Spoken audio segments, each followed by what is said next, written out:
এখন ইসলামের মিশন আর গোপন থাকবে না ইয়া রাসূলুল্লাহ। ইসলামের মিশন আর এখন আপনি গোপন রাখতে পারবেন না।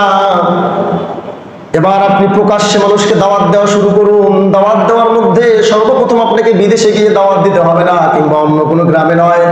এবার আপনি আপনার চাচা, ভাতিজা এবং যারা আপনার নিকটাত্মীয় আছে তাদেরকে দাওয়াত দিন। এবার রাসূলুল্লাহ সাল্লাল্লাহু আলাইহি ওয়াসাল্লাম দাওয়াত নিলেন।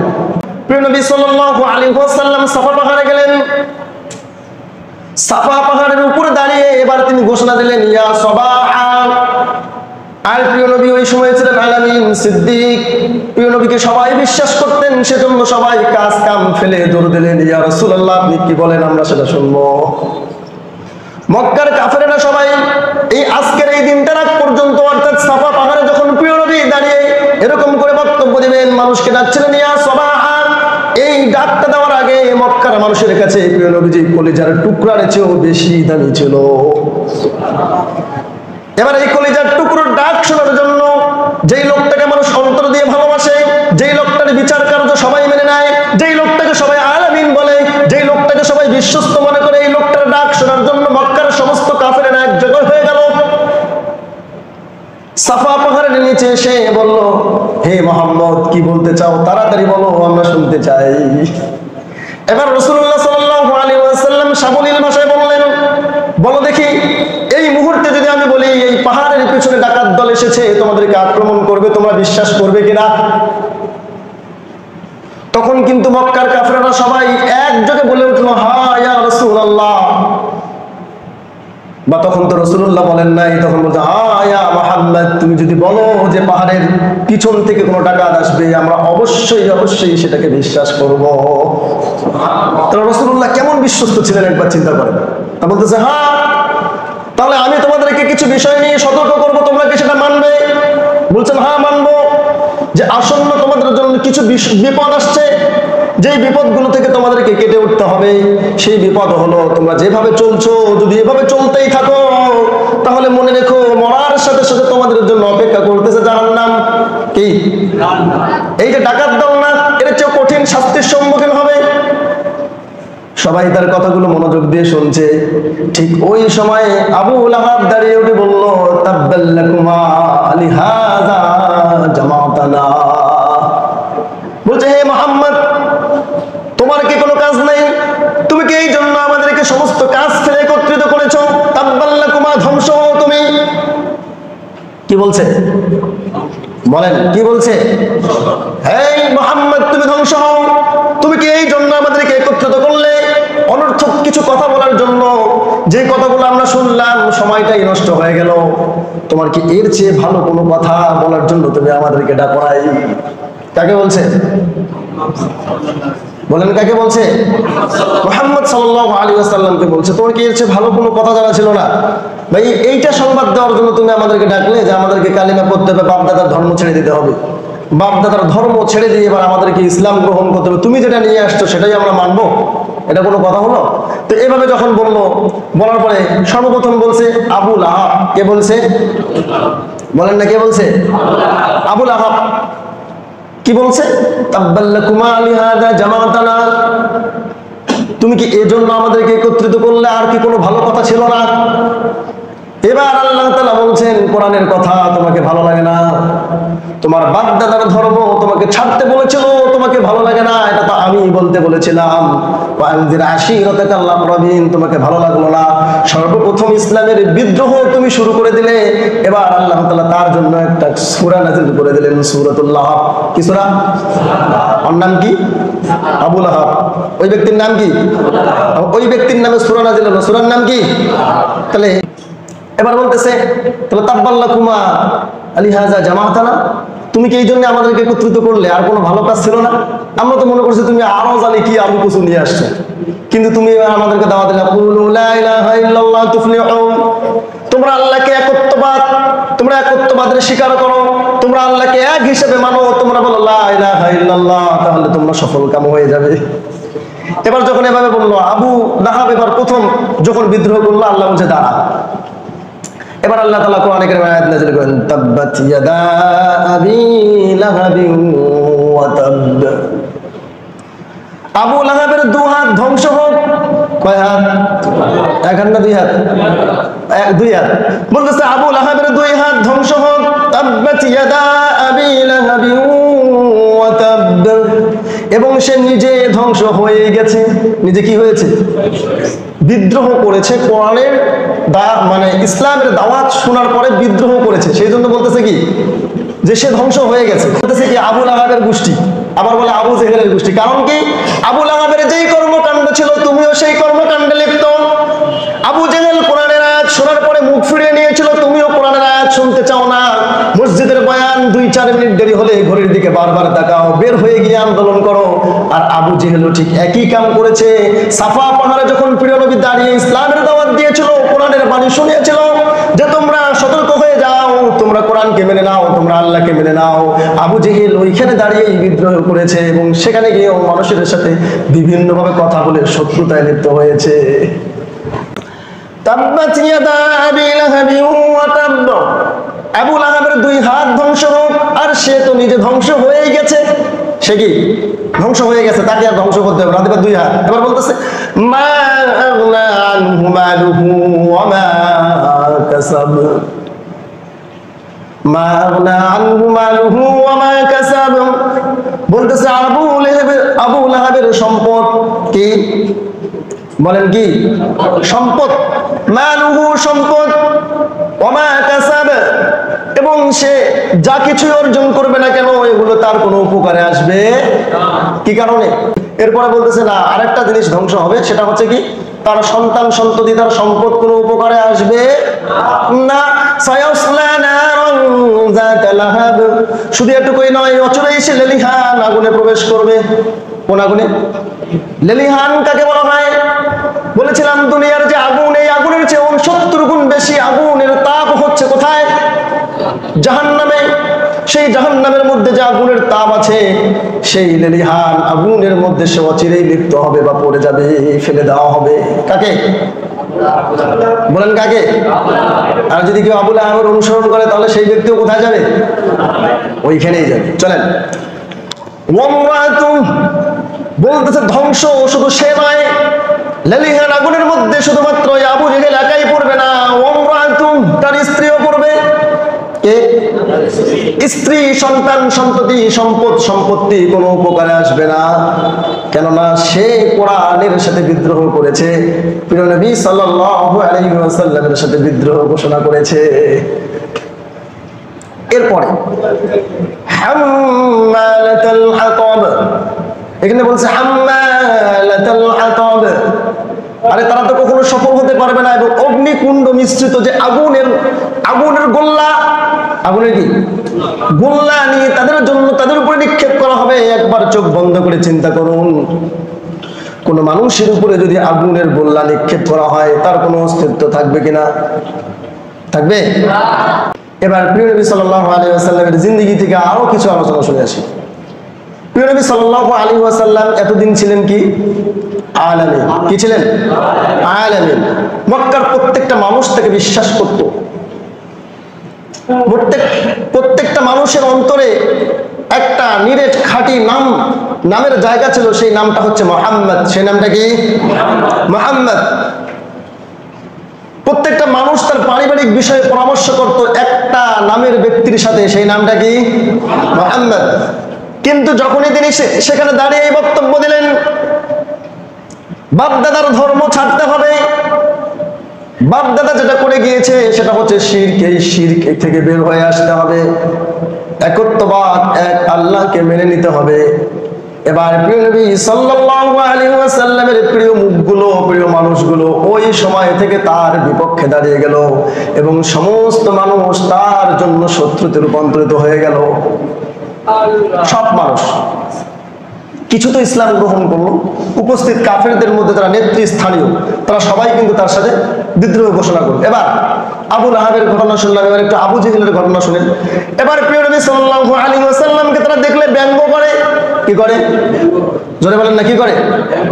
ওই কাফেরেরা, মক্কার কাফেরেরা প্রিয় নবীজিকে দেখলে ব্যঙ্গ করে, আবার কেউ অপমান করে, কেউ তার ঘাড়ের উপরে নাড়ি ভুড়ি চাপিয়ে দেয়, আবার কেউ ইসলামকে বিতর্কিত করার চেষ্টা করে, কেউ আবার তার সাথে সমঝোতা করার চেষ্টা করে, কেউ প্রলোভন দেখায়, কেউ চ্যালেঞ্জ করে, কেউ কি করে চ্যালেঞ্জ করে, কেউ চাপ প্রয়োগ করে, আবার কেউ হিংসা বিদ্বেষ করে, কেউ নির্যাতন নিপীড়ন চাপিয়ে দেয়, কেউ গুপ্ত হত্যার জন্য প্রচেষ্টা করে।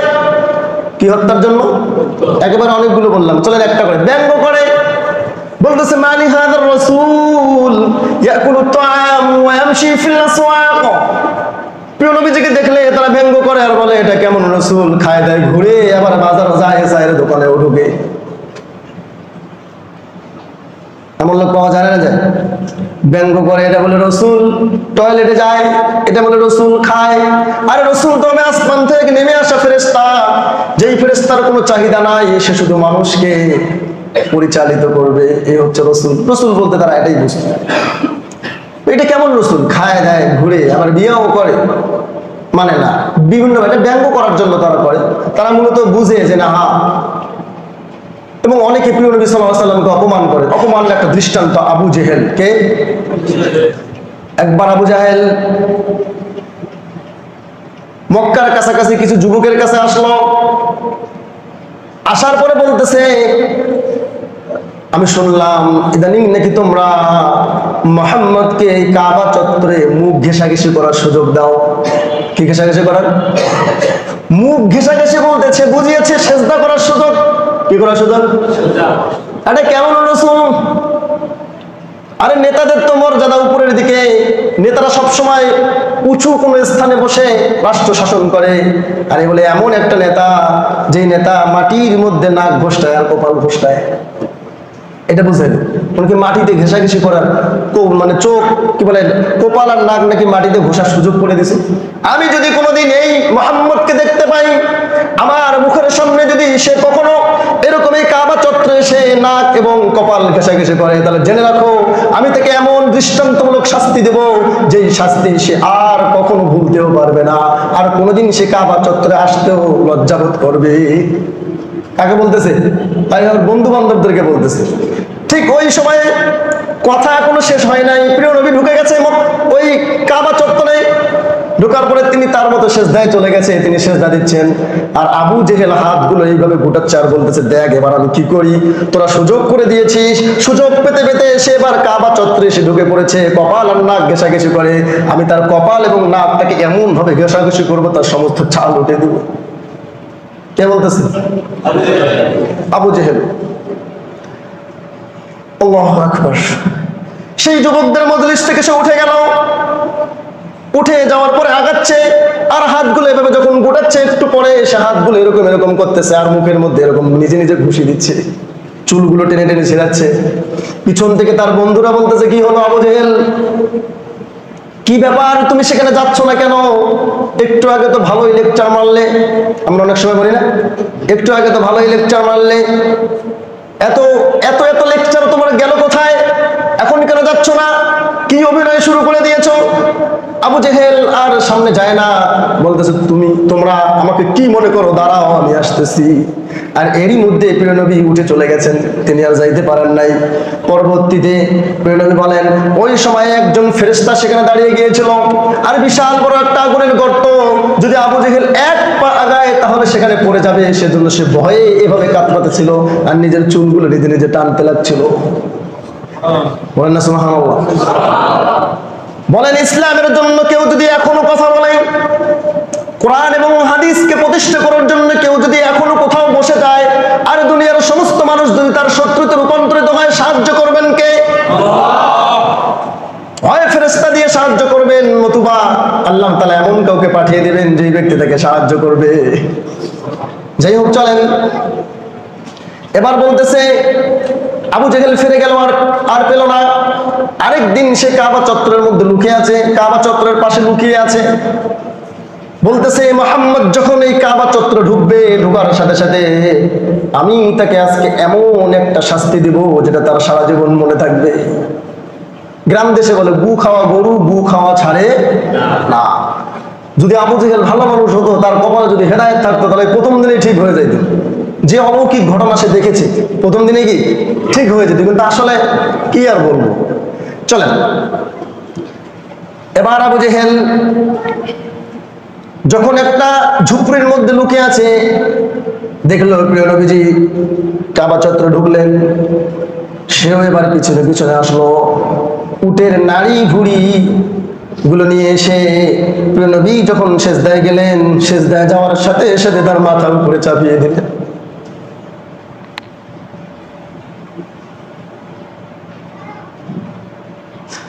রাসূলুল্লাহ আমাদের জন্য হেদায়েতের বাণী নিয়ে এসেছেন। রাসূলুল্লাহ বলেন, তারাকতু ফীকুম আমরাইন, আমি তোমাদের জন্য দুটি জিনিস রেখে দুনিয়া থেকে বিদায় নিচ্ছি। লান তাদিল্লু ফীমা ইন তামাসসাকতুম বিহিমা, কেউ যদি এই দুটি জিনিস শক্তভাবে আঁকড়ে ধরে তাহলে সে কখনো পথভ্রষ্ট হবে না। এমন একজন রাসূল তিনি বলে গেলেন, কোরআন এবং সুন্নাহ তোমাদের জন্য আমি নিয়ে এসেছি। আল্লাহ বলছেন যে এই রাসূলকে আমি বাশীরা ওয়া নাযীরা, সুসংবাদদাতা এবং সতর্ককারী রূপে প্রেরণ করেছি।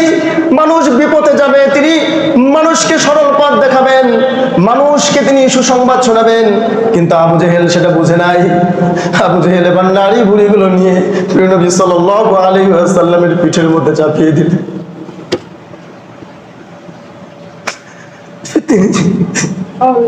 তিনি আর সাথে থেকে উঠতে পারেন না।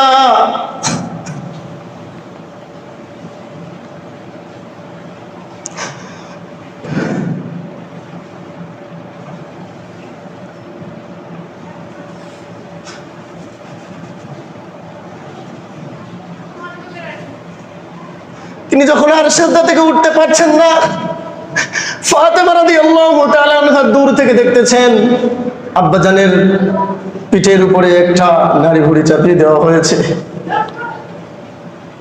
তিনি দূর থেকে দৌড়ে আসছেন কান্না করতে করতে, আর রাসূলুল্লাহ সাল্লাল্লাহু আলাইহি ওয়াসাল্লামের পিঠ থেকে নারী ভুড়ি সরিয়ে এবার রাসূলুল্লাহকে বুকে জড়িয়ে নিলেন।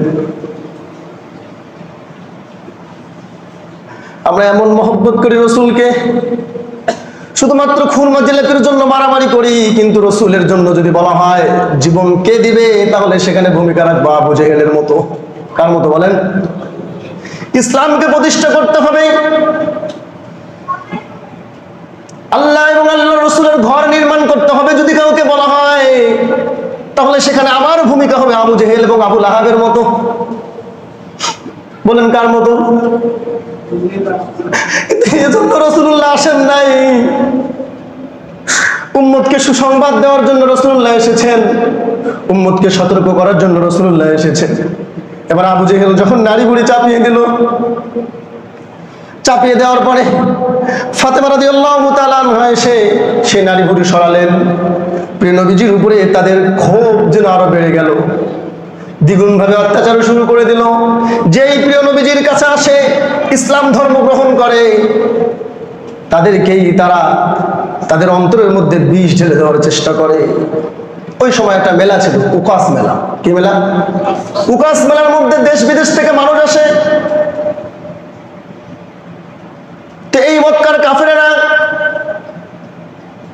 সেই মেলার মধ্যে গিয়ে মানুষের মাঝে প্রচারণা চালায়, শুনো এই মক্কার মধ্যে এমন একটা পাগল আছে, যে পাগলের কাছে যদি কেউ যায় তাহলে সে ধর্মান্তরিত হয়ে যাবে, সে একদম বেদিন হয়ে যাবে, নিজের ধন নিজের সম্পদ সবকিছু তার জন্য বিকিয়ে দিবে, এমনকি তার ঈমান পর্যন্ত ওই ব্যক্তির হাতে তুলে দিবে। কারা দাওয়াত চালায়? কাফেরেরা। মূলত এটা প্রোপাগান্ডা। এটা কি প্রোপাগান্ডা? প্রোপাগান্ডা চালায় যে ওই এমন একজন ব্যক্তি আছে, যে ব্যক্তির কাছে গেলেই মানুষ ঈমান হারিয়ে ফেলে। দেখেন কিরকম মিথ্যাচার। এবার রাসূলুল্লাহ সাল্লাল্লাহু আলাইহি ওয়াসাল্লামের ব্যাপারে যখন এভাবে বলে, তখন এই উকাস মেলার লোকেরা মনে করে এটা কেমন পাগল, একটু দেখে আসি। এই পাগলকে দেখার জন্য পাগলটা কোথায় পাওয়া যায়? কাবা চত্বরে পাওয়া যাবে, কিংবা যেই জায়গায় পাওয়া যায় ওই জায়গায় গিয়ে দেখে না, এটা তো কোনো পাগল নয়, এটা তো কোনো পাগল নয়, এটা আল্লাহ তাআলার পক্ষ থেকে প্রেরিত একজন রাসূল। আমরাও তার হাতে হাত রেখে বায়াত গ্রহণ করছি।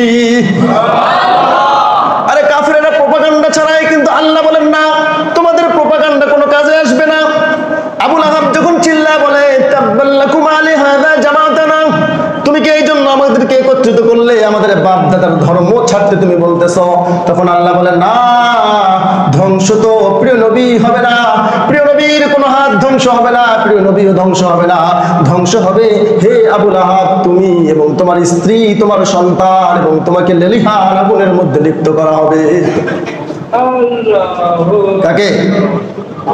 আবু লাহাব। এবার আবু জেহেল কষ্ট দেয়, একবার উতবা কষ্ট দেয়, একবার মুগীরা কষ্ট দেয়। এমনই একটা কষ্টদায়ক ঘটনা হলো, প্রিয় নবী সাল্লাল্লাহু আলাইহি ওয়াসাল্লামকে মারার জন্য নীল নকশা আঁকতেছে আবু জেহেল। বলেন কে? আল্লাহু আকবার। প্রিয় নবীজির সাথে চুক্তি হলো, বলতেছে হে মুহাম্মদ তুমি আমার কাছে আসো, থেকে দাওয়াত দিল কোন একটা চুক্তির কারণে, বললো তোমাকে দাওয়াত দিলাম। রাসূলুল্লাহ সাল্লাল্লাহু আলাইহি ওয়াসাল্লাম সাদামন বলতেছে তুমি আসো, আমি ইসলাম ধর্ম গ্রহণ করব। রাসূলুল্লাহ বলতেছে বেশ ভালো কথা, যদি ইসলাম ধর্ম গ্রহণ করো তাহলে তো আর কোনো কথা নাই, তুমি যেখানেই আমাকে যেতে বলবে আমি সেখানেই যাব।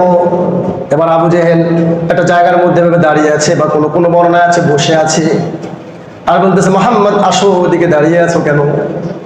ঠিক ওই সময় আল্লাহ তাআলা কোরআনের মাধ্যমে, আল্লাহ তাআলা জিবরাইল আমিনের মাধ্যমে জানিয়ে দিলেন ইয়া রাসূলুল্লাহ সামনে একটা গর্ত আছে, আপনি যদি যান সেই গর্তের মধ্যে পড়ে যাবেন।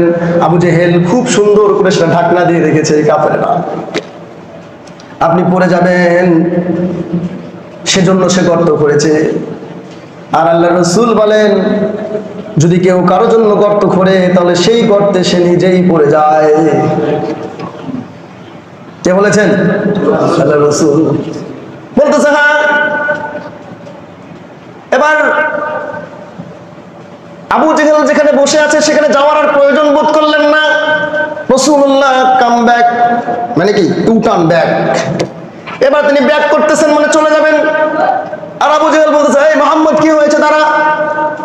এইভাবে যখন সে উঠেছে আর দুই এক পা আগাতেই সেই গর্তের মধ্যে পড়ে গিয়েছে। এবার আবু জেহেলকে কেউ উঠাতে পারে না।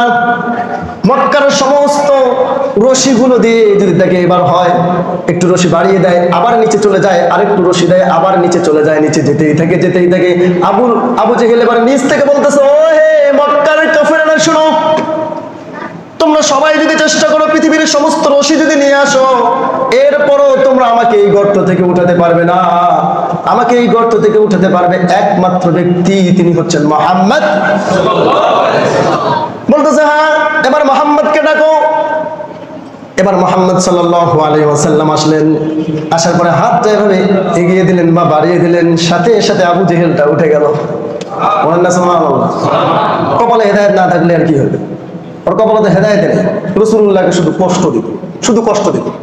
বলতেছে হ্যাঁ, রাসূলুল্লাহ সাল্লাল্লাহু আলাইহি ওয়াসাল্লামের সাথে যারা ঈমান আনয়ন করত, যারা এই কালিমার স্বীকৃতি দিত লা ইলাহা ইল্লাল্লাহ, মক্কার সমস্ত কাফেরেরা তাদের উপরে ঝাঁপটে পড়তো, তাদেরকে মারবে। এমনই একটা কাহিনী হচ্ছে হযরত সুমাইয়া রাদিয়াল্লাহু তাআলা আনহা, বলেন নাম কি? ইসলামের প্রথম শহীদ, ইসলামের মহিলাদের মধ্যে প্রথম শহীদ হচ্ছে সুমাইয়া রাদিয়াল্লাহু তাআলা আনহা। এবার সুমাইয়া রাদিয়াল্লাহু তাআলা আনহা ইসলাম ধর্ম গ্রহণ করেছে। এই Abu Jahl, Utba, Shaiba, Mughira তাদেরকে কষ্ট দেওয়া, তাকে কষ্ট দেওয়া শুরু করেছে। আল্লাহ, খুবই হৃদয় বিদারক ঘটনা। সুমাইয়া রাদিয়াল্লাহু তাআলা আনহাকে এরকম একটা খুঁটির মধ্যে বেঁধে রেখেছে। এরকম একটা খুঁটির মধ্যে বেঁধে রেখেছে। আরেক পাশে তার ছেলেকে ইবনে সুমাইয়াকে বেঁধে রেখেছে। রাখার পরে বলতেছে আবু জেহেল বলতেছে তোমার মাকে বলো, যদি তোমার মা এই কালিমা পরিত্যাগ করে তাহলে তাকে ছেড়ে দিব, আর যদি তোমার মা এই কালিমা পরিত্যাগ না করে তাহলে তোমার সামনে তোমার মায়ের এমন অবস্থা করব যে তুমি লজ্জায় মাটি ফাঁক করার জন্য আল্লাহ তাআলার কাছে তুমি চাইবে, আর এমনটা মনে হবে মাটিটা ফাঁক হোক, আমি সেখানে ঢুকে যাই। তাকে বলতেছে, তার ছেলেকে বলতেছে। এবার সুমাইয়া রাদিয়াল্লাহু তাআলা আনহা তার ছেলের দিকে লক্ষ্য করে বলতেছে না, আমার যাই হয় হোক, আমিও যেমন ইসলাম থেকে এক চুল পরিমাণ বা এক কিঞ্চিত পরিমাণ নড়ব না, তুমি আমার সন্তান হয়ে তুমিও এক কিঞ্চিত পরিমাণ নড়বে না। এবার সুমাইয়া রাদিয়াল্লাহু তাআলা আনহাকে আস্তে করে ধরে ওই কাফেরেরা কাপড়টা খুলে ফেললো। কি করলো? কাপড়টা এইভাবে ধরে ধরে বলতেছে, শোনো ইবনে সুমাইয়া, হে সুমাইয়ার সন্তান, তুমি শোনো, যদি তোমার মাকে তুমি ইসলাম পরিত্যাগ করতে না বলো, তাহলে তোমার সামনে তোমার মাকে বিবস্ত্র করে দিব। আর সুমাইয়া রাদিয়াল্লাহু তাআলা আনহা বলতেছে, না, আমার যাই হয় হোক, তুমিও কখনো ইসলাম ছাড়বে না, আমিও ইসলাম ছাড়বো না। বলেন না সুবহানাল্লাহ। আমাদের ইমানের হালত কি, তাদের ইমানের হালত কি? চলে যাচ্ছে জীবন। একটা বর্ষা নিয়ে আসলো,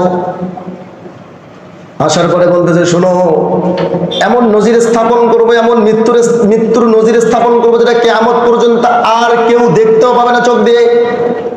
এখনই তোমার মাকে বলো ইসলাম পরিত্যাগ করতে, এবং তুমিও ইসলাম পরিত্যাগ করো। এবার সুমাইয়া রাদিয়াল্লাহু তাআলা আনহা লক্ষ্য করে বলতেছে, হে আবু জাহেল, মা উলিদতু ওয়ালাদান তারাকতু ঈমানান, সুবহানাল্লাহ।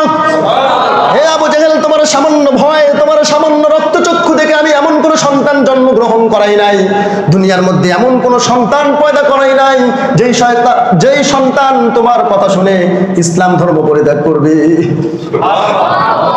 বাপকা বেটি, বাপকা বেটা, আর মাওকা বেটা। মাওকা কি? যেমন মা তেমন ছেলে, যেমন মা। শিক্ষাই দিচ্ছে এটা। আমি এমন ছেলে কখনো দুনিয়ায় পয়দাই করি নাই, তোমার সামান্য হুমকি ধামকি এবং মৃত্যুর ভয়ে সেই ঈমান পরিত্যাগ করবে। কিন্তু আপনার সন্তান নামাজ পড়ে না, আপনার ভূমিকা কি? আপনার মা নামাজ পড়ে না, আপনার ভূমিকা কি? আপনার পরিবারের কেউ ইসলাম মানে না, আপনার ভূমিকা কি? আপনার ভূমিকা যদি আবু জেহেলের মতো হয়, তাহলে আমার আর কিছু বলার নাই। কিন্তু আপনার ভূমিকা রাখতে হবে সুমাইয়ার মতো। বলেন না কার মতো? এবার সুমাইয়া রাদিয়াল্লাহু তাআলা আনহাকে মারার জন্য সে প্রস্তুতি গ্রহণ করলো। বর্ষাটা নেওয়ার পরে বলতেছে, এই যে বর্ষা নিয়েছি, এখনো সময় আছে, তুমি ঘুরে আসো, আল্লাহর পথ থেকে ফিরে আসো। যদি না আসো, তাহলে তোমাকে আমি এখানেই হত্যা করে ফেলবো। সুমাইয়া রাদিয়াল্লাহু তাআলা আনহা শুনে না, আবু জেহেল তার শয়তান তার মাথার মধ্যে বাসা বেঁধেছে। কপালে হেদায়েত না থাকলে কি হবে? হে আবু জেহেল এবার বর্ষাটা নিয়ে সুমাইয়া রাদিয়াল্লাহু তাআলা আনহার লজ্জাস্থানের মধ্যে ডাইরেক্ট ঢুকে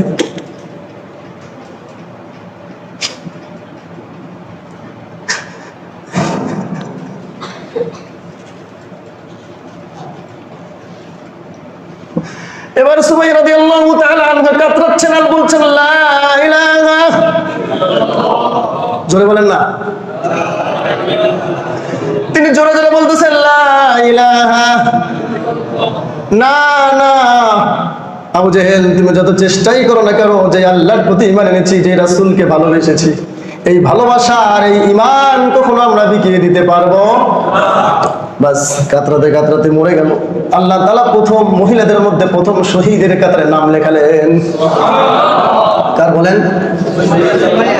আর আল্লাহ তাআলা কোরআনে কারীমে আয়াত নাযিল করেছেন, বাল আহইয়াউ ওয়ালাকিন লা তাশউরুন। সুবহানাল্লাহ। ইসলামের জন্য যারা জীবন দেয়, ইসলামের জন্য যারা শহীদ হয়, হে মুমিনেরা, তোমরা তাদেরকে জীবিত মনে করো, কিন্তু তোমরা সেটা অনুভব করতে পারো না। কি বলতেছে? ওয়ালা তাকুলু লিমান ইউকতালু ফি সাবিলিল্লাহ। যারা আল্লাহর রাস্তায় গিয়ে, যারা ইসলামের জন্য, ইসলামকে কবুল করতে গিয়ে, ইসলামকে প্রতিষ্ঠা করতে গিয়ে, মাদ্রাসা মসজিদ নির্মাণ করতে গিয়ে মরে যায়, হে মুমিনগণ, তোমরা কখনো তাদেরকে মৃত্যু মনে করিও না।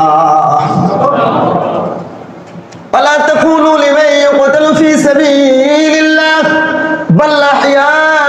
সুবহানাল্লাহ। বলতেছে বরং তারা হলো জীবিত। তারা কি? ওয়ালাকিন লা তাশউরুন। তোমরা সেটা জানো না, অনুভবও করতে পারবে না। সেজন্য কেউ যদি জিহাদের ময়দানে গিয়ে শহীদ হয়, কেউ যদি জিহাদের ময়দানে যুদ্ধ করতে গিয়ে কিংবা ইসলাম প্রতিষ্ঠা করতে গিয়ে কোনোভাবে সে মৃত্যুবরণ করে, ওই ব্যক্তির উজু গোসল লাগে না।